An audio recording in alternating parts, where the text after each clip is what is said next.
Petugas imigrasi Banda Aceh menangkap 2 warga negara asing, WNA, karena melanggar izin tinggal serta tidak memiliki dokumen perjalanan luar negeri. Kedua WNA tersebut berinisial MA, 57 tahun, warga negara Pakistan, dan MK, 51 tahun, warga negara Malaysia. Kepala Kantor Imigrasi Banda Aceh Gindo Ginting mengatakan, mereka ditangkap secara terpisah di kota Banda Aceh pada pekan lalu.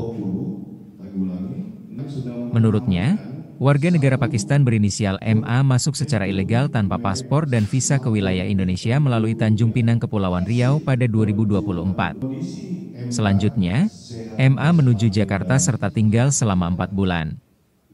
Dari Jakarta, MA pindah ke Kalimantan Barat. Ia kemudian berpindah-pindah ke sejumlah kota. MA kemudian ke Lampung, Palembang, hingga akhirnya ke Banda Aceh pada Mei 2025. Selama di Indonesia, MA berjualan lukisan kaligrafi. Sementara untuk warga negara Malaysia berinisial MK masuk ke Indonesia melalui Dumai pada 2020. Dari Dumai, MK ke Aceh dan menetap di sebuah pesantren hingga 2023. MK telah menikah dengan wanita Aceh pada Oktober 2023 dan miliki seorang anak. MK dan keluarga tinggal di kota Banda Aceh dan bekerja sebagai tukang parkir di sebuah toko swalayan. MK akan segera dideportasi ke negara asal. Sedangkan MA akan menjalani proses hukum.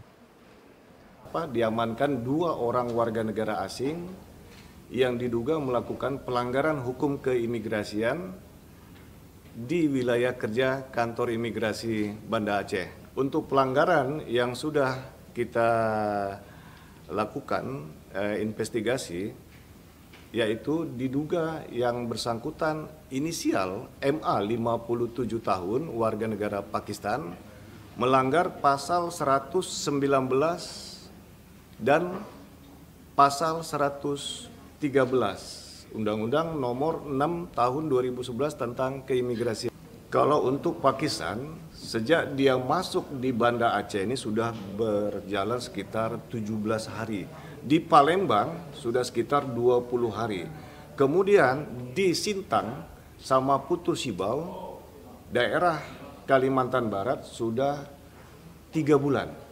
Aktivitasnya yaitu menjual lukisan kaligrafi yang dibelinya selama berada di Jakarta.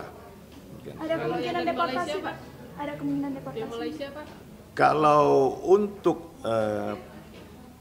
langkah tindakan yang untuk kita ambil adalah yang pertama tentunya si MK ini kebangsaan Malaysia kita akan lakukan deportasi dalam waktu dekat setelah hasil dari penerbitan dokumen yang dilakukan oleh Konsulat Jenderal Malaysia di Medan. Yang kedua, MA ini sudah cukup kuat, cukup bukti untuk dilakukan penegakan hukum pro justisia. Untuk yang Pakistan, si MA 57 tahun ini aktivitasnya hanya jual lukisan kaligrafi. Sedangkan MK dia overstay. Juru parkir di salah satu swalayan di Banda Aceh. Tim Liputan Aceh Video.